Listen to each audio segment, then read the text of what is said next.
자, 할렐루야, 할렐루야. 주님의 이름으로 환영합니다. 참 잘 들어오셨어요. 참 잘 들어오셨습니다. 자, 우리 한번 서로 옆에 분들하고 인사합니다. 잘 들어오셨어요 하고, 잘 들어오셨어요. 정말 폭우 가운데서도 이렇게 예배를 참석하려고 나오신 여러분들에게 주님의 은혜와 평강이 함께 있을 줄 믿습니다. 여러분, 특별히 오늘은요, 오는 9월 13일 토요일 오후 6시에 있을 지저스 웨이브, 김성욱 대표님이죠. 김성욱 대표님 초청 한미 휴스턴 연합 기도회 및 예배 행사를 주관하는 우리 장희정 자매님이죠. 장희정 자매님께서 저희 교회를 방문해 주셨습니다. 아유, 감사드립니다. 감사드립니다. 감사드립니다. 감사드립니다. 정말입니다. 여러분, 우리나라 대한민국과 교회를 위해서 특별히 기도를 부탁드립니다. 지난주에는요, 너무나도 안타까운 일들이 많았어요. 특별히 친중, 종북을 하는 이재명 정부하에서 일어난 일인데, 자유일보에서 이렇게 제목을 달았습니다. 소년보 목사 영장 청구는 종교 탄압. 맞아요, 틀려요? 맞지. 그럼 그 다음에 부제로 도주 증거인멸 가능성 전혀 없어. 정치적 의도를 가진 과잉 수사. 맞아요, 틀려요? 맞지. 그렇지? 그 다음에 공산 국가식 탄압, 대한민국서 자행, 즉각 구속영장 청구 처리하라.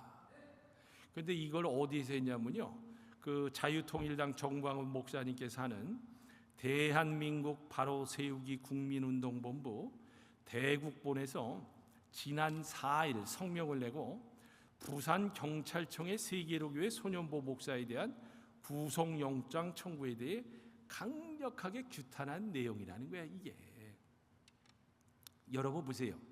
소년보 목사님이 성도를 두고 도망갈 사람이 아니지, 그죠? 이미 압수수색까지 진행된 상황에서 증거인멸의 가능성이 전혀 없어요. 그럼에도 불구하고요, 검찰이 구속영장을 청구한 것은요, 명백한 종교 탄압입니다. 우리 재단은요, 애국교회죠. 그래서 사람들을 만날 때마다 정말 이 교회가 이 모양이야 그러면은 분명하게 얘기해줘요. 이거는 종교 탄압이야, 종교 탄압. 심지어는요, 침례교를 대표하는 긍동방송국 이사장 김정한 목사님을 최상병 특검과 관련 참고인 조사로 곧 소환할 예정이라고 합니다. 지금 이재명 정부는요, 종교 탄압이라는 거대한 산을 건드렸어요. 이건 분명히 잘못 가고 있는 겁니다. 여러분, 국제사회에서도요, 한국의 종교 자유 위축에 대해서 우려의 목소리를 내고 있는 시점에 이러한 정치적 행위는요, 국익에도 전혀 도움이 되지 않는다는 거예요. 요번에 현대거기하고 LG솔루션인가 뭔가 우리 한국 사람들 300명인가 잡혀가는 거 보세요. 이거는요, 정치적으로 풀어야 할 문제야. 그런데 대한민국의 어리석은 대통령은 그걸 모르니 여기 있는 젊은 목사는 아니더라도 중년의 목사가 가슴이 답답하더라고요. 공산국가에서나 일어날 법한 일이 대한민국에서 버젓이 자행되고 있다는 사실에 대해서 우리는 심각한 우려를 표하면서 끝나지 않는다는 것을 알고 계속해서 우리는 싸울 수 있어야 합니다. 여러분 보세요. 교회가 지금 일어나지 않고 성도가 일어나지 않으면요, 지금은 소년본 목사요, 김장한 목사요, 전광훈 목사이지만요, 다음은 제 차례예요. 나는 목사님들 보면 참 어리석다고 생각해. 왜? 교회 폐쇄법을 발의해가지고 교회를 없애겠다고 하는 저 더불어민주당을 찍는 많은 좌파 목사님들 보면 나는 이해가 안 가더라고. 그래서 여러분, 제 차례요, 여러분의 차례가 될 수 있다는 것을 절대로 잊어서는 안 됩니다. 여러분, 자유주의의 기본 정신은요, 뭐예요?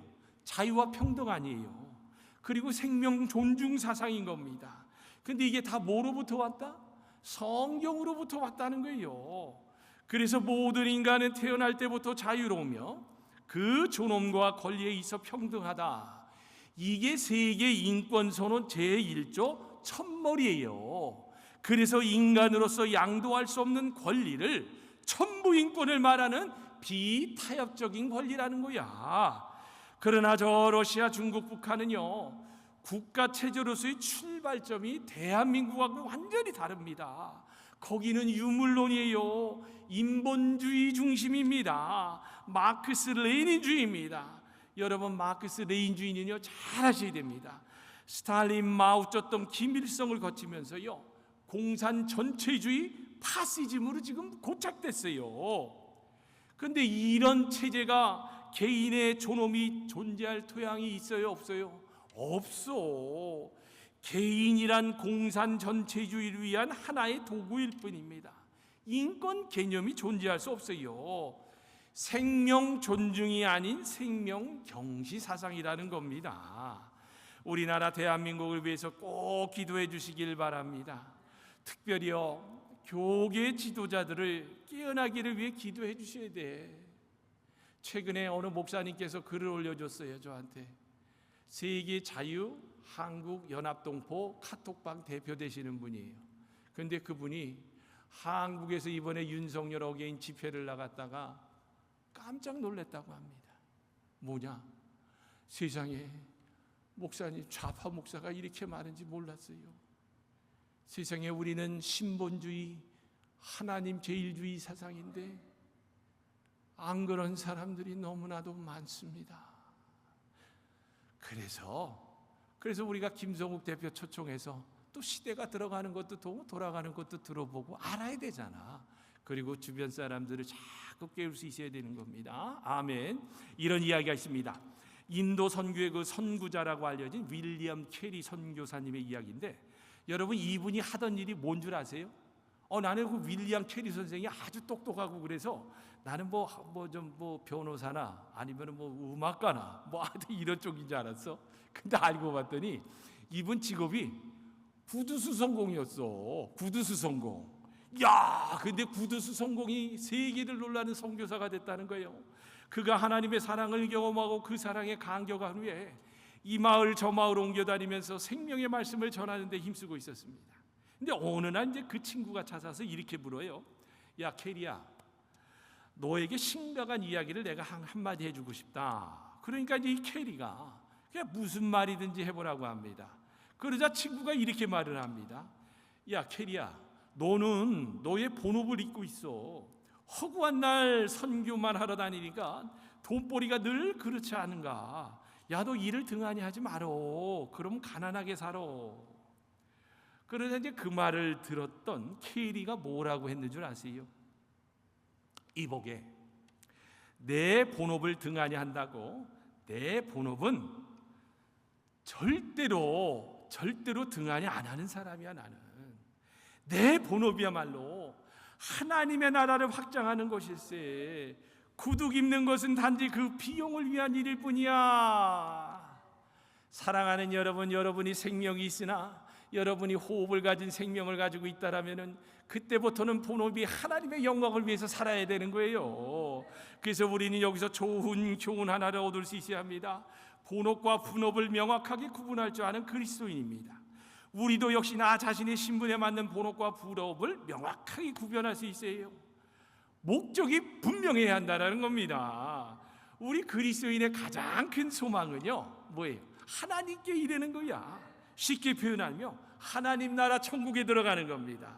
아무리 신앙이 좋고 이 땅에서 아무리 잘 살고 모든 것을 다 가졌다 할지라도요, 아니 마지막에 하나님 나라에 들어가지 못한다면 아무런 의미가 없는 거예요. 이 땅에서 여러분 잘 하셔야 됩니다. 이 땅에서의 즐거움은 잠깐이에요. 저는요, 죽었다 살아난 다음에 아니 누가 자꾸 놀러 가라고 말이야. 크루즈 여기 놀러 가세요, 저기 놀러 가세요 해도 나는 거기 한 이틀 3일만 있으면 막 집에 오고 싶어. 그리고 예배 드리고 싶어. 왜? 이 땅의 것을 보니까 하나님이 창조하신 세계 한번 보고 나니까 야, 천국 가면 더 좋은 게 있구나 하고 그런 생각이 드는데, 어떠세요? 여러분도 마찬가지 아니에요? 우리 제1공동체 애국교회 시선은요, 이 땅이 되면은 안 돼. 여러분, 어떤 사람은 이 땅에서의 삶을 소풍에 비유하기도 합니다. 그만큼 들뜬 즐거움은 잠깐뿐이며 곧 해가 저물면 집으로 돌아가야 한다는 뜻입니다. 그래서 하나님의 사람 모세는요, 시편 90편에서 이렇게 고백을 합니다. 잘 들어보세요. 우리의 모든 날이 주의 분노 중에 지나가며 우리의 평생이 순식간에 다하였나이다. 우리의 연수가 70이요 강건하면 80이라도 연수의 자랑은 수고와 슬픔뿐이요 신속기간이 날아가나이다. 누가 주의 노여움의 능력을 알며 누가 주의 진노의 두려움을 알리까? 우리에게 우리 날 계수함을 가르치사 지혜로운 마음을 얻게 하소서. 인생의 짧은 날을 살 때에 하나님의 마음을 살피며 사는 지혜를 달라라는 기도인 거예요. 그래서 우리는 잘 알아야 합니다. 참 성도요, 제자라면요, 온 우주의 경영자이신 하나님께서 모든 피조물이 하나님의 경영하시는 뜻에 순종하고 따르기를 원하신다는 거예요. 그래서 하나님께서는요, 어떤 것보다도요, 사람이 하나님 알기를 원한다라고 하질 않습니까? 그런데 성경에 너무나도 분명하게 기록이 되어 있어요. 호세아서 6장 6절을 보면요, 제가 개역성경으로 읽어드립니다. 나는 인애를 원하고 제사를 원하지 아니하며 번제보다 하나님을 아는 것을 원하노라. 하나님을 아는 거라는 거야. 또 뿐만 아니라 사도 바울은 골로새서 1장 9절에서 10절까지에서 보니까요, 한 단계 더 올라갑니다. 골로새 교회가 하나님을 아는 것으로 자라기를 원한다라면 이렇게 이야기합니다. 이로써 우리도 듣는 날부터 너희를 위하여 기도하기를 그치지 아니하고 구하노니 너희로 하여금 모든 신령한 지혜와 총명에, 그 다음이 뭐예요? 하나님의 뜻을 아는 것으로 채우게 하시고 주께 합당하게 행하여 범사에 기쁘시게 하고 모든 선한 일의 열매를 맺게 하시며 하나님을 아는 것에 자라가게 하시고. 이처럼 하나님께서는요, 다른 어떤 것보다도요, 하나님의 뜻을 알고 순종하는 것을 원하셨습니다. 그런데 이상한 것은 우리야. 그렇게 교회를 오래 다니고 신앙생활을 오래 했다고 그러지만요, 이토록 중요한 하나님의 뜻이 무엇인가라는 것에 대해서 모르는 사람이 많아요, 적어요? 너무나도 많어. 물론 성경 전체가 하나님이 어떤 분이시며 하나님의 뜻이 무엇인지를 잘 가르쳐주고 있지만 정말입니다, 오늘 이 시간에는요, 그 많은 말씀 중에서 하나님께서 어떤 모습으로 우리가 살아갈 때에 기뻐하시는가에 대해서 이 시간에 한번 우리가 발견할 수 있어야 하는 겁니다. 먼저 오늘 본문의 말씀의 배경과 내용을 살펴보면요, 오늘 본문은요, 하나님께서 에스겔 선지자를 통하여 패망이 임박한 남유다 백성들을 향한 권면의 말씀입니다.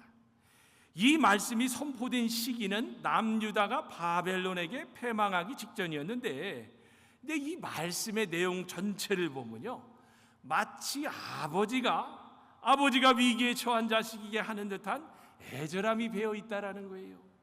본문이 길어서 읽지는 못했지만요, 23절을 보면요, 이런 말씀이 나옵니다.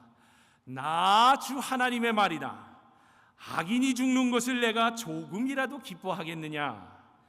오히려 악인이 자신의 모든 길에서 돌이켜서 사는 것을 내가 참으로 기뻐하지 하겠느냐? 아멘. 지금 하나님께서 뭐라고 하세요? 비록 자신의 죄로 인하여 멸망의 길을 걷고 있지만 지금이라도 회개하고 돌아오면 하나님께서 용서해 주시고 다시 품어주신다라는 이야기입니다.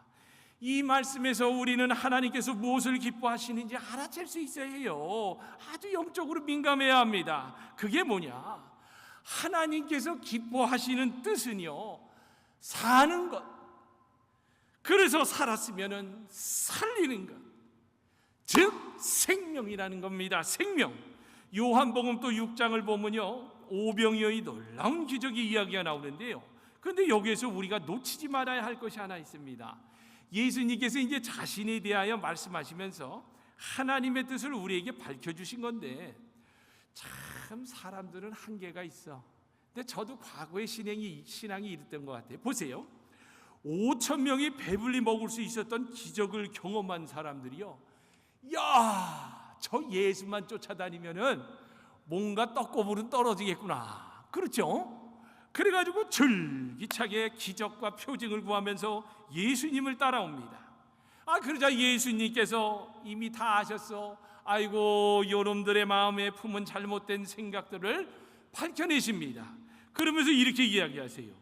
너희는 썩어 없어질 양식을 얻으려고 일하지 말고 영생에 이르도록 남아있을 양식을 얻으려고 일하여라. 이 양식은 인자가 너희에게 줄 것이다.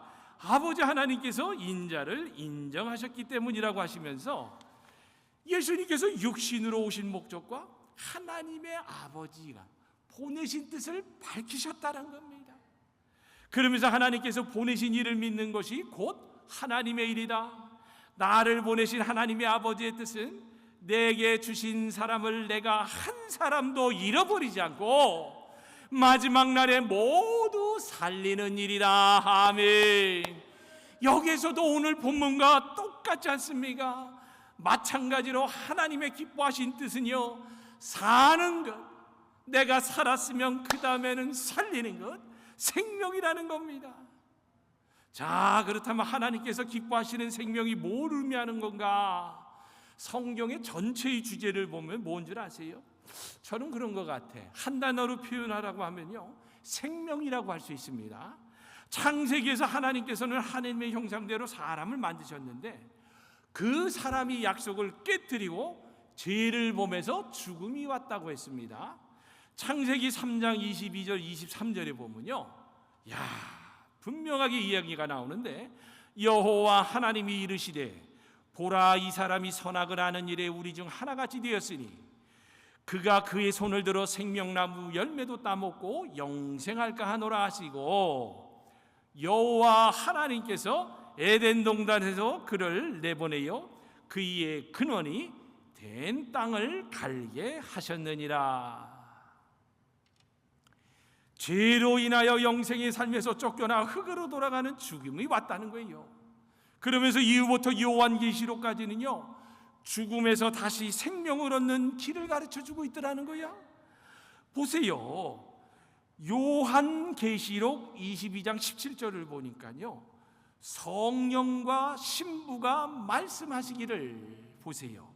오라 하시는도다. 듣는 자도 오라 할 것이요, 목마른 자도 올 것이요, 또 원하는 자는 값없이, 그 다음은 뭐래요? 생명수를 받으라 하시더라. 이건 회복의 길을 연다라는 겁니다. 그래서 성경의 총 주제는요, 처음과 끝이 생명이며 구원과 회복을 이루는 삶의 길이라는 거야. 그래서 하나님께서 기뻐하시는 뜻은요, 죄로 인하여 영이 죽은 사람들이 예수 그리스도를 믿어 구원을 받고 생명을 회복하는 일입니다. 자, 이제 그 다음 단계가 중요합니다. 그 단계로 넘어가야 돼. 이제 우리의 영이 구원을 받았습니다. 우리가 신자가 되었습니다. 그러면 그때부터 우리 하나님께서는요, 생명을 회복하는 일을 맡기셨다는 것을 우리가 깨달을 수 있어야 해요.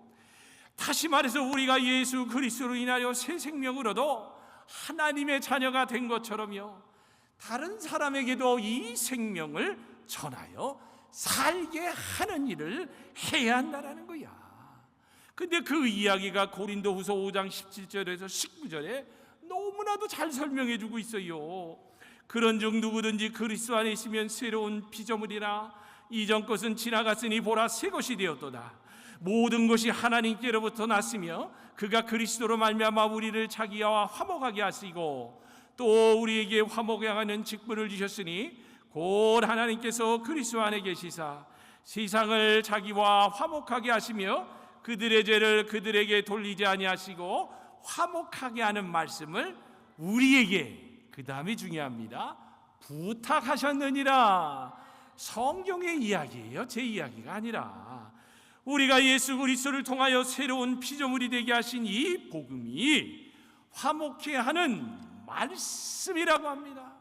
그래서 복음으로 변화되었으니 그 복음으로 세상에 나가서 소금과 빛으로 변화시키라는 거야. 그래서 오늘날 교인들이 보니까요, 세상에 나갈 생각을 안 해. 그냥 나는 여기가 좋습니다, 우리 교회가 좋사오니 우리 교회만 부흥되면 좋다, 아니야, 이런 생각을 갖고 있는 사람들은 신앙을 다시 점검을 해야 됩니다. 분명하게 우리가 복음으로 변화되었다면은 그 변화된 복음을 가지고 세상에 나가서 소금과 빛으로 어떻게 해야 돼요? 변화를 시킬 수 있는 소금과 빛의 역할을 감당해야 된다는 거야. 그래서 우리가 애국교회를 하는 거 아니겠어요? 하나님께서는 또한 왜 이를 기뻐하시는 줄 아세요? 하나님께서는 보니까요, 처음부터 사람이 하나님과 함께 살도록 지으셨기 때문입니다. 그래서 오늘 본문 32절에서 하나님께서 뭐라고 하네요? 죽을 죄를 지은 사람이라도 그가 죽는 것을 나는 절대로 기뻐하지 않는다. 얼마나 좋으신 하나님이야. 그러므로 너희는 회개하고 살아라. 나 주 하나님의 말이다. 아멘. 하나님께서는요, 사는 것을 원한다고 말씀으로만 하지 않으시고요, 어때요? 친히 또한 독생자 예수님을 십자가에 달려 죽게 하시고 다시 살려주시려고 세상에 보내주셨다는 거야. 그래서 우리가 찬송을 하지 않았습니까?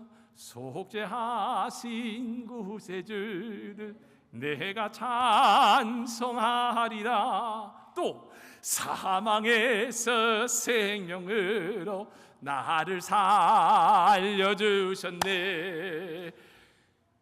죽음에서 생명으로 살려주신 예수님이 내 대신 죽였다는 거야말로 감사 중에 감사요, 최고의 감사거리라는 거예요.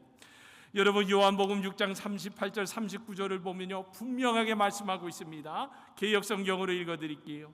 내가 하늘에서 내려온 것은 내 뜻을 행하려 함이 아니요 나를 보내신 이의 뜻을 행하려 함이니라. 나를 보내신 이의 뜻은 내게 주신 자 중에 내가 하나도 잃어버리지 아니하고 마지막 날에 다시 살리는 이것이라. 아멘. 이게 바로 복음이라는 겁니다. 우리가 이것 때문에 생명을 얻었습니다. 우리가 이것 때문에 지금 예배당에 나와서 하나님의 임재를 느끼며 성령님과 함께 예배드리는 것 아니겠어요? 하나님께서는 이것을 우리만 아니라 모든 사람이 알기를 원하십니다. 하나님은요, 모든 사람이 구원받을 진리를 아는 데 이르기를 원하십니다. 주의 약속은 어떤 이들이 더디다고 하는 것 같이 더딘 것이 아닙니다. 오직 주께서 우리에 대하여 오래 참으사 아무도 멸망하지 아니고 다 회개하게 이르기를 원하시기 때문이에요. 그래서 저와 여러분요, 우리에게 주셔서 살게 하신 이 복음을 가르칠 수 있고 전할 수 있어야 된다는 거야. 근데 여러분, 애국한다고 내가 정치 설교하는 목사입니까? 아니죠. 여러분, 지금 제가 그 설교하는 내용이 얼마나 복음적이야, 그죠? 근데 그냥 저 애국교회 한다고 그렇게 정치 설교한다고 그냥 그렇게 뭐라고 그런 사람들이 많아. 바깥에 나가면 여러분 소문 내야 돼. 우리 목사님이야말로 복음 중에 복음을 가리키는 목사라고 꼭 부탁을 드립니다. 자, 그러면요, 여러분, 왜 이렇게 꼭 전해야만 합니까? 이게 성경에 나와 있어요. 많은 사람들이 보니까 복음을 부끄러워하는데 복음을 부끄러워하지 말고 우린 전해야 됩니다. 자, 보세요. 고린도전서 1장 2절에 정확히 나와 있습니다. 이 세상은 그 지혜로 하나님을 알지 못하였습니다. 하나님의 지혜가 그렇게 되도록 한 것입니다. 하나님께서 어리석게 들리는 복음을 통하여 믿은 사람들을 구원하시기를 기뻐하신 것입니다. 아멘. 한마디로 표현하면요, 사람들이 알지 못하는 거야. 사람들의 지혜로는 도저히 하나님의 뜻을 깨달을 수 없으니까 깨달은 우리가 먼저 세상에 나가서 전할 수 있어야 한다는 거죠. 그래서 우리는 이런 복음을 전해야 되만은 사명이 있는 사람들인 겁니다. 여러분, 이런 이야기가 있어요. 중세시대 이제 전쟁과 암울한 사회를 떠나서 등산을 떠난 네 친구가 있었습니다. 이제 등산을 떠나서 네 친구가 깊은 숲으로 들어가던 중 그들 앞에 높은 성벽이 나타났습니다. 이 깊은 산 속에 웬 성벽일까? 호기심이 발동한 그들이요, 성 건너편을 살펴보려고 힘들여서 이제 긴 사다리를 만들었어요. 이제 드디어 사다리가 완성되고 첫 번째 사람이 성벽 위에 올랐습니다.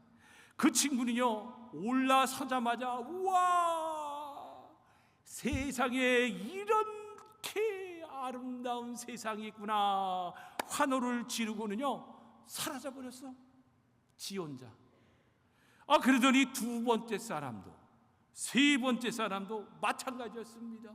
와, 세상에 이렇게 아름다운 세상이 있구나. 이제 마지막 네 번째 사람이 남았습니다. 마지막 네 번째 사람이 성벽에 올라갔을 때 보니까 진짜 꿈 같은 풍경에 잠시 넋을 잃었어요. 진짜 눈이 미치는 먼 끝까지 푸른 정원이 펼쳐져 있고 아름다운 나무는 온갖 종류의 먹음직한 과실들이 주렁주렁 달려 있었어요.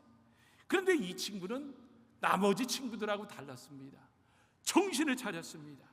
그러면서 그곳으로 뛰어내리려다가 마음을 바꿔요. 그러면서 바로 그 순간에 자기의 가족과 친구들이 생각났습니다. 그 어둡고 고통스럽고 두려움을 사는 그들에게 야, 나 혼자만 이렇게 좋은 거 보고 좋은 거 먹으면 안 되지. 그러면서요 자기가 본 이 사실을 전해주려고 그 사다리를 다시 내려왔다라는 이야기야. 그렇습니다, 여러분.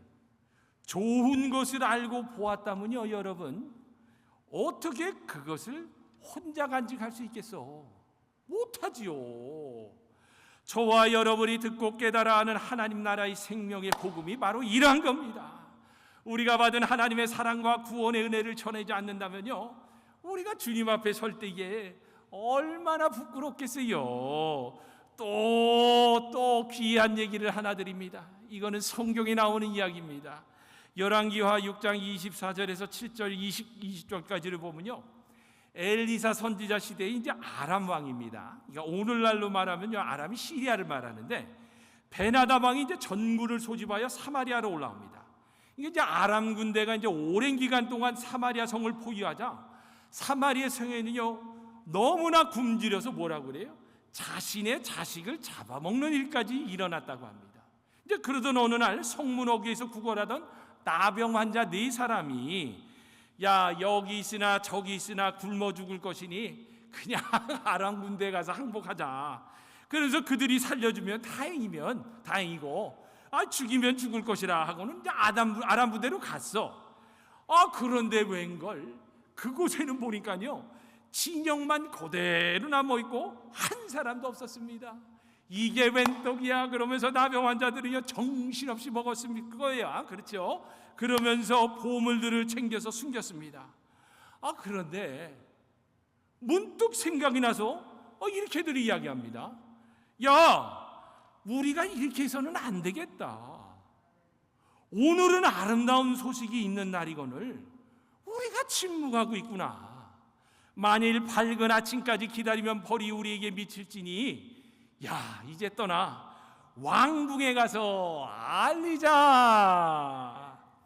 사랑하는 여러분, 이게 비유적인 표현이지만요 이게 바로 복음을 전하는 자세인 겁니다. 굶주림으로 죽어가는 사람들에게 풍성한 음식에 대한 소식은요 생명을 살리는 복음이요 생명의 빵인 거야. 하나님께서 기뻐하시는 뜻은요 저 죽어가는 생명을 살리는 것입니다. 이게 바로 하나님께서 제일 기뻐하시는 뜻이라는 거예요. 그래서 우리는요 예수 천당 불신 지옥이라는 생명의 말씀을 전할 수 있어야 합니다. 사랑하는 여러분, 말씀을 맺습니다. 하나님께서 지금 우리들에게 원하시는 것은요 하나님을 아는 것과 하나님의 뜻을 아는 겁니다. 성경이 우리에게 가르치는 것이 바로 하나님이 누구시며 하나님의 뜻이 무엇인지 알게 하는 겁니다. 하나님의 뜻은 뭐라고요? 내가 사는 것 살았어. 그 다음에 뭐예요? 변화되었어. 그러면 그 다음부터는 살리는 것. 살리는 것이라는 거야 생명이라는 겁니다. 하나님께서 우리에게 우리가 받은 이 생명을 전하라는 부탁을 하셨습니다. 우리가 전해야 하는 하나님께서 기뻐하시는 생명은 곧 복음입니다. 여러분, 복음은 내가 받고 회복한 생명, 내 삶에 역사하시는 하나님의 사랑과 은혜를 전하는 거라는 것을 꼭 기억하시고, 여러분, 영혼 구원에서 하늘의 상급을 쌓는 저와 여러분들이 다 되시기를 주님의 이름으로 축원합니다. 아멘, 아멘.